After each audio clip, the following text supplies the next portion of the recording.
Model-driven architecture is a software design approach for the development of software systems. It provides a set of guidelines for the structuring of specifications, which are expressed as models. Model-driven architecture is a kind of domain engineering, and supports model-driven engineering of software systems. It was launched by the Object Management Group in 2001. Overview: the model-driven architecture approach defines system functionality using a platform-independent model using an appropriate domain-specific language. Then, given a platform model corresponding to CORBA, .NET, the web, etc., the PIM is translated to one or more platform-specific models that computers can run. This requires mappings and transformations and should be modeled too. The PSM may use different DSLs or a general-purpose language. Automated tools generally perform this translation. The OMG organization provides rough specifications rather than implementations, often as answers to requests for proposals. Implementations come from private companies or open-source groups. MDA principles can also apply to other areas such as business process modeling, where the PIM is translated to either automated or manual processes. Related standards. The MDA model is related to multiple standards, including the Unified Modeling Language, the Meta-Object Facility, XML Metadata Interchange, Enterprise Distributed Object Computing, the Software Process Engineering Metamodel, and the Common Warehouse Metamodel. Note that the term architecture in model-driven architecture does not refer to the architecture of the system being modeled, but rather to the architecture of the various standards and model forms that serve as the technology basis for MDA. Executable UML is another specific approach to implement MDA. Trademark. The Object Management Group holds trademarks on MDA, as well as several similar terms including model-driven application development, model-based application development, model-based programming, and others. The main acronym that has not yet been deposited by OMG until now is Model-Driven Engineering. As a consequence, the research community uses MDE to refer to general model engineering ideas, without committing to strict OMG standards. Model-driven architecture topics. MDA approach. OMG focuses model-driven architecture on forward engineering, that is producing code from abstract, human-elaborated modeling diagrams. OMG's ADTF group leads this effort. With some humor, the group chose ADM to name the study of reverse engineering. ADM decodes to architecture-driven modernization. The objective of ADM is to produce standards for model-based reverse engineering of legacy systems. Knowledge Discovery Metamodel is the furthest along of these efforts, and describes information systems in terms of various assets. One of the main aims of the MDA is to separate design from architecture. As the concepts and technologies used to realize designs and the concepts and technologies used to realize architectures have changed at their own pace, decoupling them allows system developers to choose from the best and most fitting in both domains. The design addresses the functional requirements while architecture provides the infrastructure through which non-functional requirements like scalability, reliability and performance are realized. MDA envisages that the platform-independent model, which represents a conceptual design realizing the functional requirements, will survive changes in realization technologies and software architectures. Of particular importance to model-driven architecture is the notion of model transformation. A specific standard language for model transformation has been defined by OMG called QVT. MDA tools. The OMG organization provides rough specifications rather than implementations, often as answers to requests for proposals. The OMG documents the overall process in a document called the MDA Guide. Basically, an MDA tool is a tool used to develop, interpret, compare, align, measure, verify, transform, etc. models or metamodels. In the following section, model is interpreted as meaning any kind of model or metamodel. In any MDA approach we have essentially two kinds of models. Initial models are created manually by human agents while derived models are created automatically by programs. For example, an analyst may create a UML initial model from its observation of some loose business situation, while a Java model may be automatically derived from this UML model by a model transformation operation. An MDA tool may be one or more of the following types: creation tool, a tool used to elicit initial models and/or edit derived models. Analysis tool, a tool used to check models for completeness, inconsistencies, or error and warning conditions. Also used to calculate metrics for the model. Transformation tool, a tool used to transform models into other models or into code and documentation. Composition tool, a tool used to compose several source models, preferably conforming to the same metamodel. Test tool, a tool used to test models as described in model-based testing. Simulation tool, a tool used to simulate the execution of a system represented by a given model. This is related to the subject of the model execution.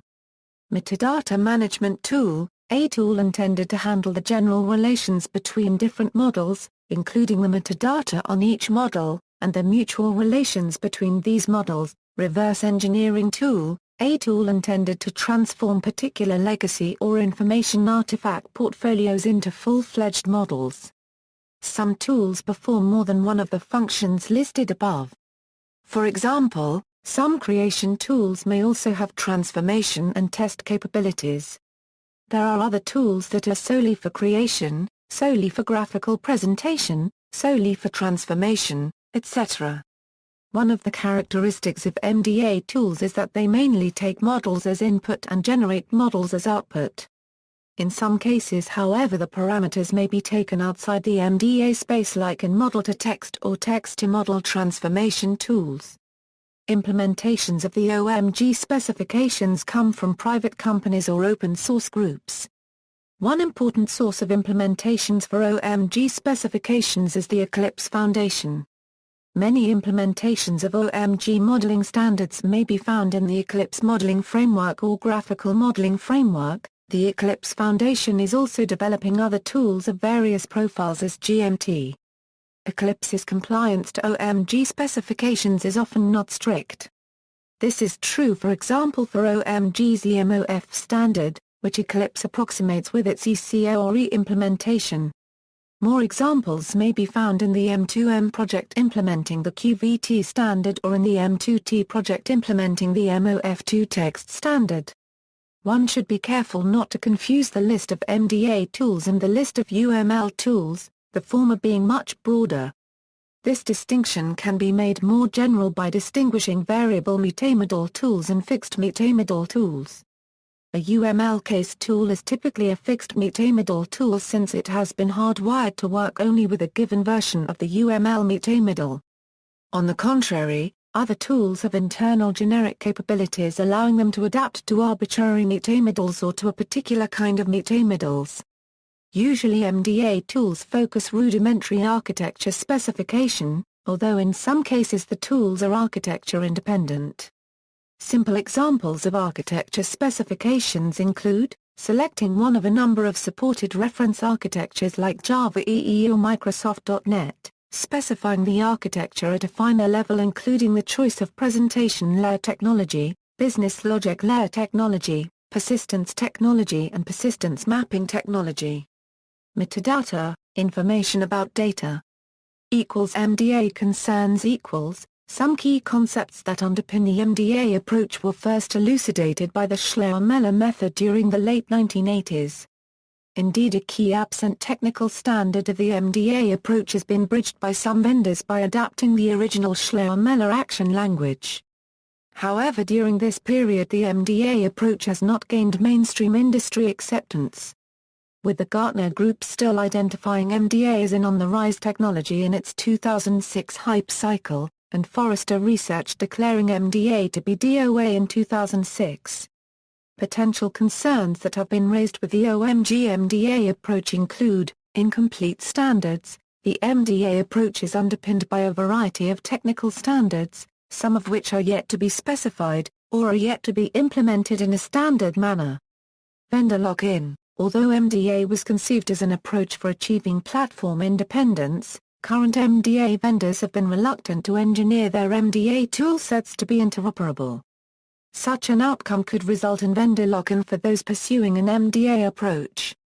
Idealistic, MDA is conceived as a forward engineering approach in which models that incorporate action language programming are transformed into implementation artifacts in one direction via a fully or partially automated generation step.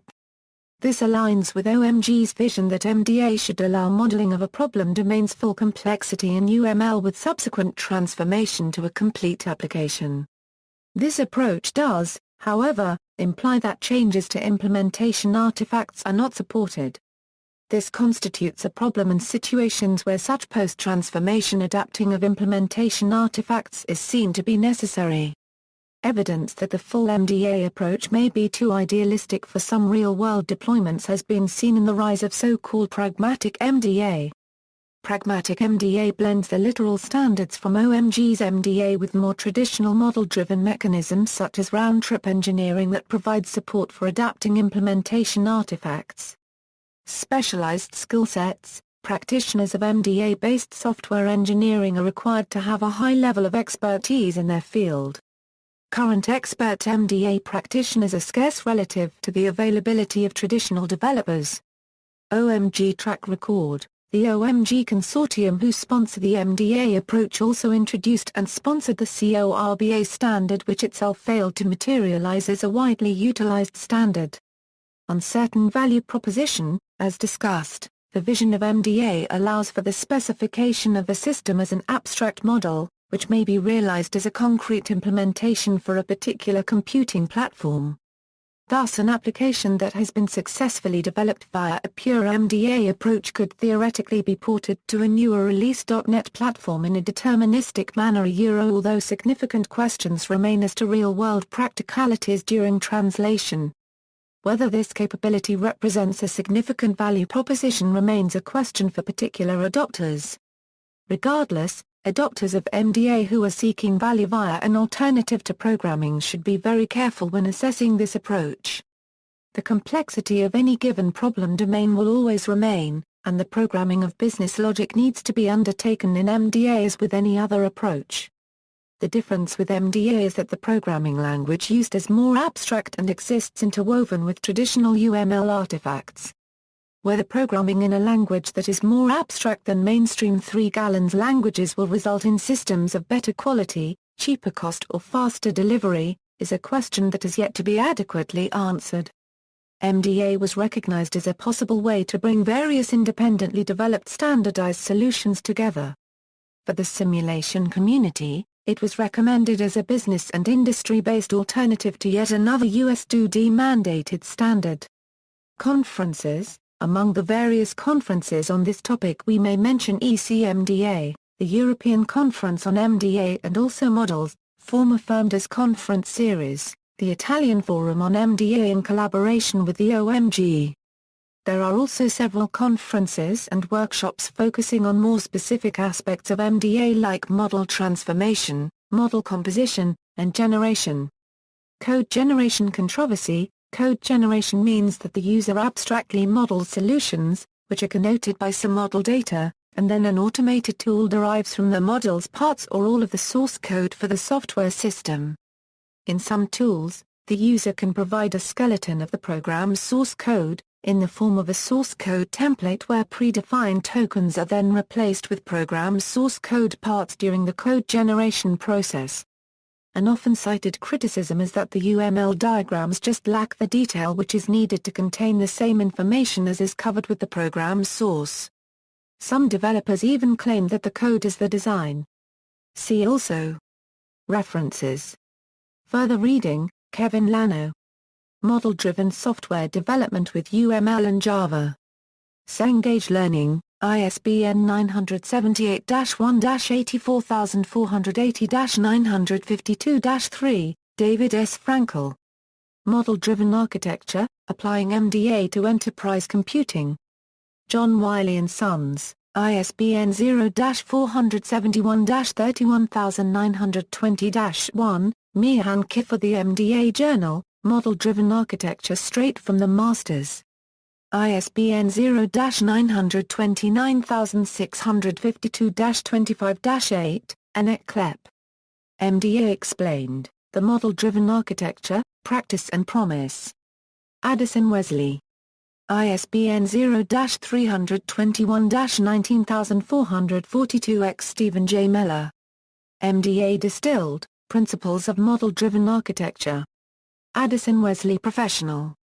ISBN 0-201-78891-8, Chris Raystrick.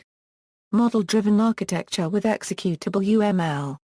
Cambridge University Press, ISBN 0-521-53771-1, Marco Brambilla, Geordie Cabot, Manuel Wimmer, Model-Driven Software Engineering in Practice, foreword by Richard Soley, Morgan and Claypool, USA, 2012, Synthesis Lectures on Software Engineering No. 1.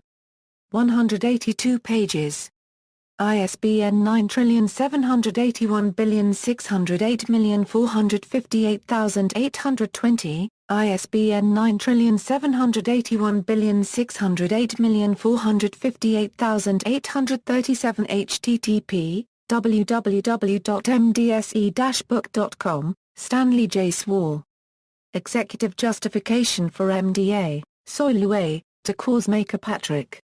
Merging Model-Driven and Ontology-Driven System Development Approaches Pervasive Computing Perspective, in Proc 24th Intel Symposium on Computer and Information Sciences. 2009, pages 730-735. External links, OMG's MDA website, Model-Driven Software Development Course, BT Knadogan, Bilkent University. Hi, YouTube. I want to talk about the black guy, the 17-year-old that was killed by the police in Ferguson. But first of all, as usual, I got some stuff to get off my chest. You guys, I got to get me a new wig. Look at this mess. This is out of order. This is violation.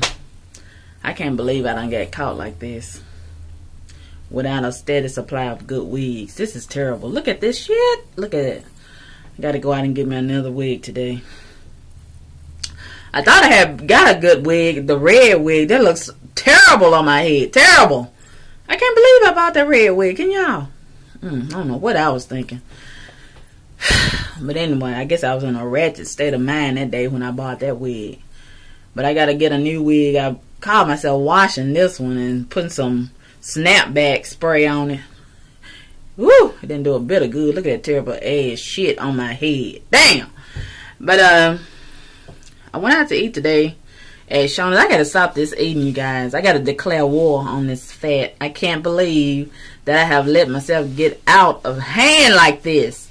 I don't know when it happened, but I know it's done happened, and I can't even I can't even see my vagina anymore, and that's very important to me, to see my vagina. And I done lost connection with my vagina, but I know it's down there.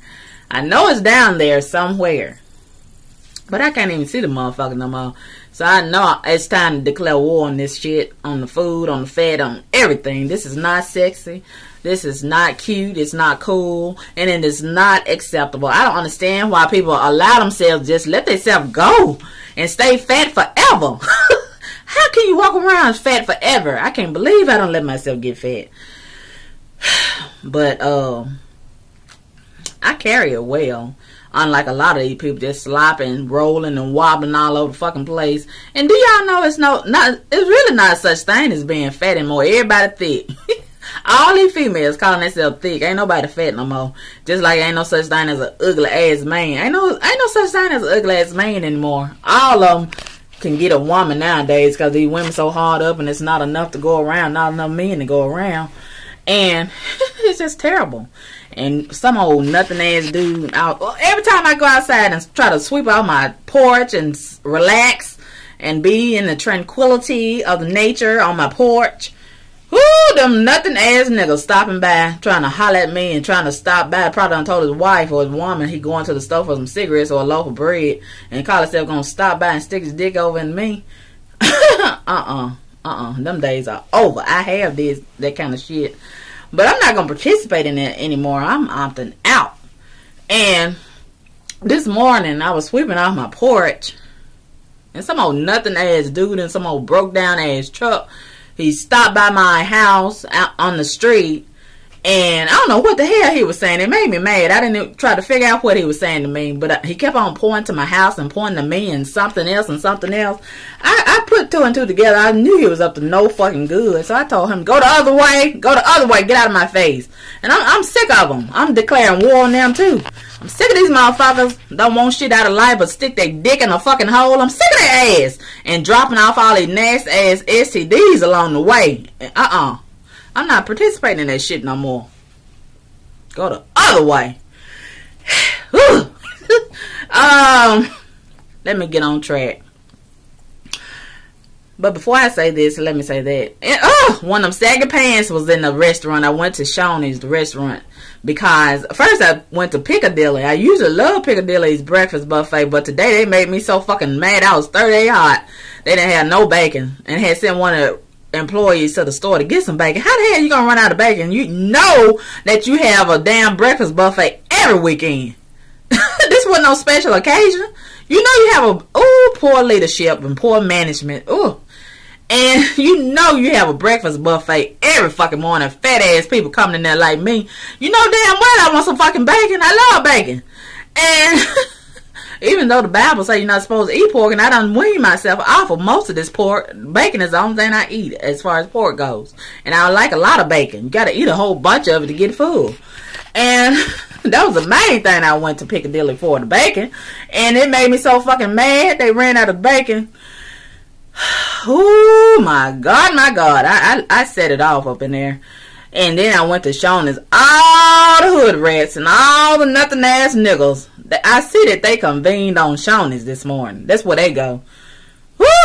And the saggy pants, the waitress would sit the saggy pants motherfucker next to the table right there next to me.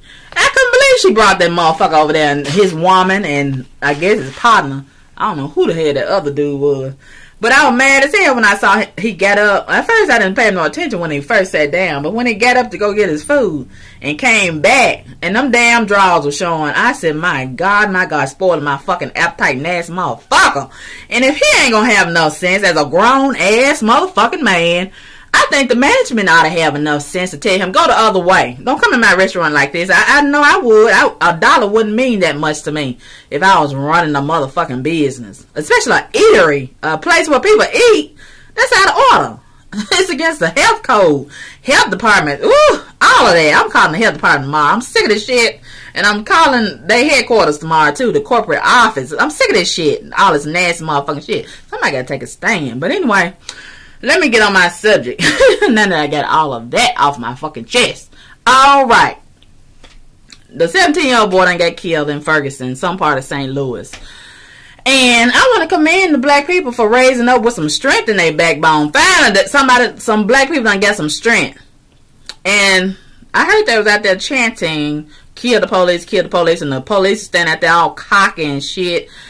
It's easy for a coward motherfucker to be cocky, especially when he has the law on his fucking side. Let me tell y'all something. A lot of these white police are not bad, and a lot of them are not good either. And a lot of these police, they really don't want to be a police, but because they can't stand niggas, and it's so easy to get away with killing and bullying and preying upon and profiling niggas, they don't give a damn about the fact that they don't want to be a police. They can be a police and get away with doing what they love, which is fucking with niggas. They'll go to the academy. They will put on their fucking badge in their uniform and go to work every fucking day. Because they're doing what they love. It's a win-win situation. And when they kill niggas, they can still get paid and go on vacation. They love to fish. So hell, that's a win-win situation. Why wouldn't they want to be a police? Killing niggas, and then they can still go home and go to sleep at night with a clear conscience. Go to their families and eat a square fucking meal and still get paid. Why wouldn't a racist motherfucker want to be a police? And see, we're going to have to get together collectively and change these fucking laws. Because these police, they're not going to stop until we give them a reason to stop. I cannot say that enough. Black America, our community is on fire. You can pretend like you on the same level playing field as these white people as you want. They can't stand your fucking guts. They cannot stand your fucking guts. They can't stand the fact that y'all black boys and black men are sticking your dick in their daughters and their wives behind their fucking back when they at work. They can't stand the fact that you got bigger dicks than they do. You always have had bigger dicks than them. And they can't stand that shit. They can't stand that shit. They got a long vendetta against you because your dick is bigger than theirs. And they women prefer big dicks. And you done learn how to eat pussy. They used to have that up on you, that they could eat pussy, and you wasn't eating pussy. But now, the late 90s, 2000, you done learn to eat pussy, and you like eating pussy. So you got a big dick and you eat pussy. They can't stand that shit. You going to today's schools. You going to the same schools as them. You're learning how to read and write. You got good education and good diction. So now you can get their jobs. Now they in the unemployment line. They can't stand this shit. You live in their houses and their gated communities. They getting foreclosed on. They can't stand that shit. You riding in nice luxury vehicles. They can't stand that shit. And they driving a 4-cylinder Toyota. They can't stand that shit. And you're their supervisor. You don't get supervisor positions, management positions. You're the president of the United States. They can't stand your fucking guts. So every time they pop that gun, cock that gun and pop off with that fucking gun, pow! You're taking out a woman. Pow! You my supervisor. Pow! You the fucking president of the United States. Pow! You living next door to me in my gated community. Pow! You got a bigger dick than me. Pow! You eating pussy. Pow, pow, pow. You filling the fucking blanks. They can't stand your ass. And you so busy as a nigga falling in love with your open enemy. You damn fool. He will never accept you as an equal to him. But you keep on fucking his woman. Keep on fucking him behind closed doors. He don't give a damn about you. And you keep on pulling and squeezing on the poor white trash females. She is the reject of the white man. And then you used to stay with her, but now you done start doing her the same way as you been doing the black woman. Fucking her raw, leaving fucking babies behind, and you gone. Gone. Gone to the next one. The white man can't stand you for that. And every time he pop off with that gun, he letting you know your ass is fucking grass. And you know what? I had did a video on my previous channel, on channel number 1. It was called Most Black Men Ain't Shit. And I'm not apologizing for that video, but I want to bring some clarity to the video. I was saying in the video, I was telling the police, keep on killing them, keep on shooting them down, the niggas. And I no longer shed a tear when the police kill y'all niggas. And I want to apologize to the black men, the quality black men that I offended by saying that. And to the ain't shit ass niggas, my words still stand. Because if you don't care anymore about the black woman than to shit on the black woman as you are doing, and you don't care to protect us and love us as we are loving your ass, you don't deserve to live as far as I'm concerned. You don't. And I want to say this. I have been wounded and afflicted more by the black man more than any other nationality. More than any other nationality. And, you know, I don't want to say it's all the black man's fault, but it's a whole lot of his fault. Sure, I opened myself up and I gave him access to wound and inflict pain upon me. So I take the blame for that. For trusting him that much. With my heart and my feelings and my vagina. The gateway to life. I allowed him to lie and manipulate the truth. And to do all the awful things that he has done to me. I take the full responsibility for that. But then him, the supposed king, He's misrepresenting the crown, his kingdom, as the black man that's supposed to be a king. He's representing a fraud. So who's to blame for that?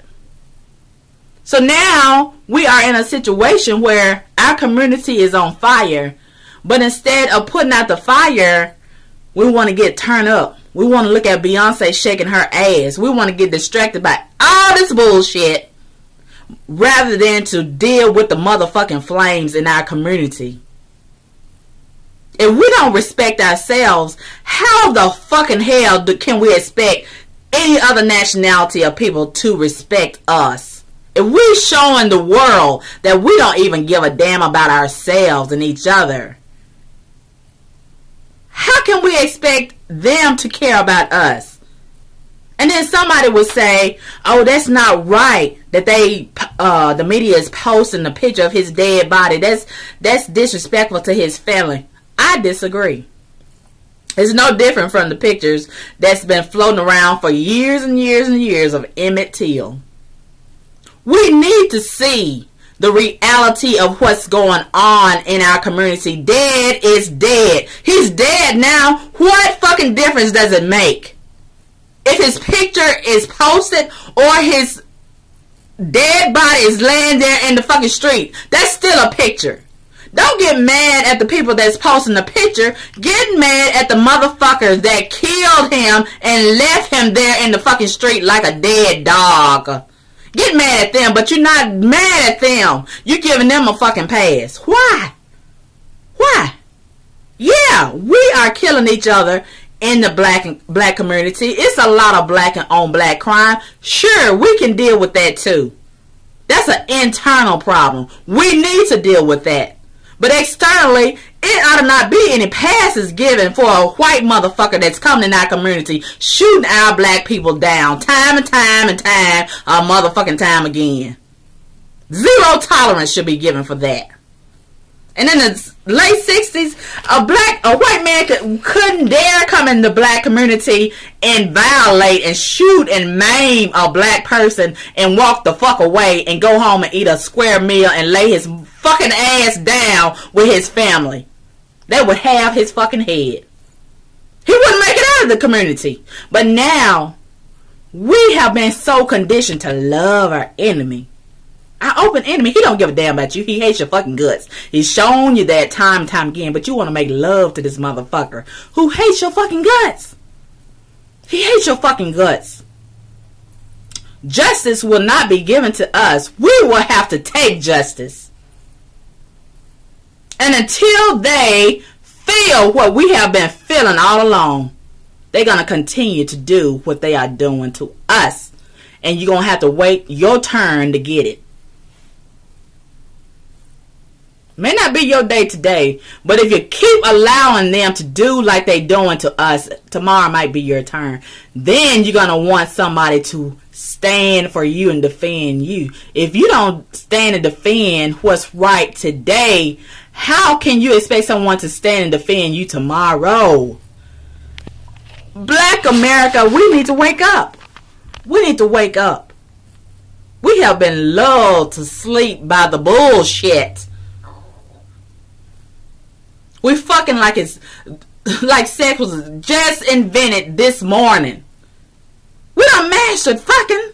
We done mastered sucking dick. We done mastered eating pussy. We done mastered getting turned up, going to the fucking club, popping pills, popping bottles, all this bullshit. Meanwhile, we have a problem in our community. We gotta deal with this shit. We have an open enemy who is massacring us day after day after day. These are legalized thugs who are operating behind the fucking badge comfortably. And the moment, sure, it's going to be some bloodshed. It's going to be some sacrifices having to be made. And the moment when we start standing up, they already know what they're going to do. And they have been building their arsenal with our taxpayer money. Our dollars has supplied them with the tanks, with the bullets, with the uniforms, the bulletproof, all this bullshit. They have the upper hand, true enough. But already know what's going to happen when the black people start rising up with power in their back and in their tongue and in their hands. They're going to roll out martial law. They're going to roll out the drones. They're going to roll out the military tanks. They've been buying this shit all along while we've been getting turned up and eating pussy and fucking and this and that and all on social media. They've been building up their arsenal all along while we've been distracted with bullshit. So another black man is dead today. Who will it be tomorrow? Holla at your girl. Peace.